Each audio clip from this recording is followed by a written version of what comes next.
எரேமியா எழுதின புஸ்தகம் 29வது அதிகாரம் அதோடைய 13வது வசனத்தை வாசிங்க. எரேமியா 29வது அதிகாரம் அதோடைய 13வது வசனம்.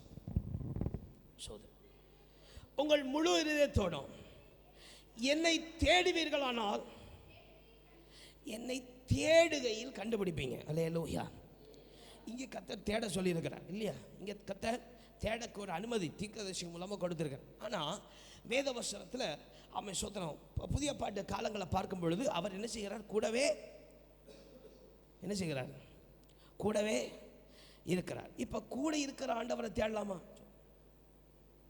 ஹலோ, எனக்கு ஒரு சின்ன சந்தேகம். கூட இருக்கிற ஆண்டவரை தேடலாமா? அப்படி இப்போ கூடவே கர்த்தர் கூட இருக்கிறார்னா கையை வைத்துங்க. ஏசப்பா என் கூட இருக்கிறார் இல்லையா? கூட இருக்கிற ஆண்டவர் யாரெல்லாம் தேடுறீங்க?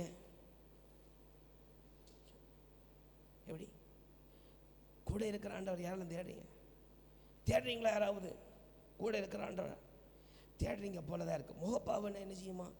இது உள்ளத்தின் என்ன செய்யுது? உள்ளத்தில் யோசனையில் என்ன செய்யுமா? இதில் வெளிப்படுமா?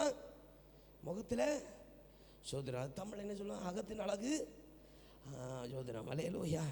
கேள்வியை கேட்கும் போது சரி எல்லாம் ஒரு புன்மொழி சரி பாஷா நாங்கள் தேடுறோம் பாஷார். அல்லேலூயா.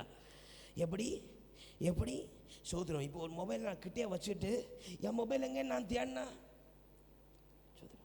வேத புஸ்தகத்தையே கிட்டே வச்சுட்டு நான் இங்கே பைபிளை வச்சே கையில் தான் இருக்குது சோதரம். அல்லேலூயா.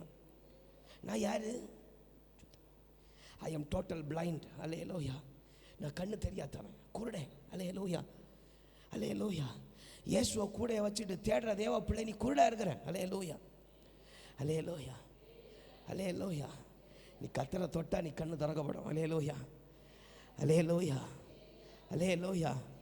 தேடுகிற நிலையில் இருக்கிற தேவனை தேடுற நிலையில் இன்னைக்கு கர்த்தரும் கூட இருக்கிற. அல்லேலூயா.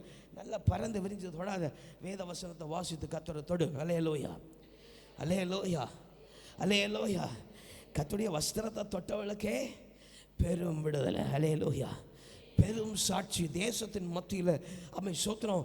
அவன் தேசாதி அதிபதிகள் மத்தியில் இன்னும் வேதபாரர்கள் மத்தியில் பெரிய சாட்சியை கர்த்தர் உண்டு பண்ணி கொடுத்தார். அல்லேலூயா.